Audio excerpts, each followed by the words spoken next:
Hello, I'm Marion Randall. I'm the course tutor for SafetyBot for the NEBOSH certificate.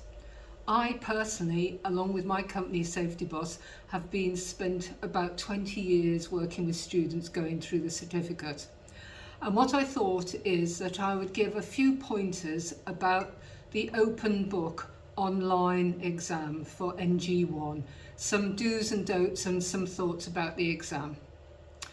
Just to say that the exam is about your understanding and your application of that understanding to a given scenario. It is not about rote learning. You do not, because you can use your textbooks, your study notes online to complete the open book exam. The exam itself is a universal timetable on set dates which NEBOSH pre-arrange, which gives 24 hours access from a set time. Everybody universally has the same amount of time at the same period when they're given a login and link to open the open book exam. So you have 24 hours from the time the exam starts to actually getting that open book exam back to NEBOSH. Please do not leave it to the last few minutes to send it back, because as we know, technology can at times have a few hitches. Leave yourself enough time to go through it. You can refer to your notes as you are completing it. What the exam is, that it will be based on a scenario. You're given an exam paper for the open book exam, which is based on a scenario of an organisation. And each exam, it will be a different type of organisation. One might have been a hospital scenario. Another one might have been a construction company. Another one, etc. Each exam, they look for a different type of organisation.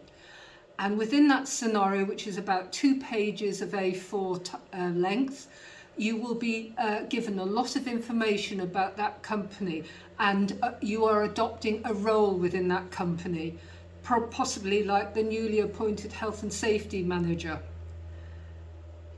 So what you have to do is you're given a number of tasks to answer related to that scenario.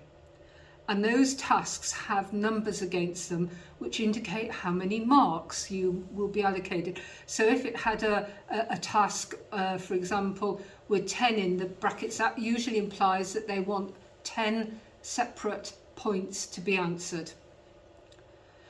When you look at the scenario, there's a lot of facts, a lot of detail. So you really need to try and make a list of what are the good health and safety things that you can see, and what are the perhaps not so good health and safety indications. And what they want when you're answering the task set is to not only identify the issue, if you like, the theory behind it, but then relate that to the scenario with an actual example to relate to that issue you've identified.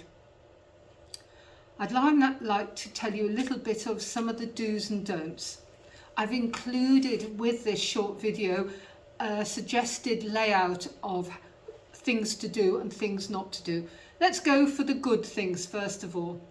They want you to answer for the tasks in brief sentences, not just one word answers, please. It's got to be a sentence.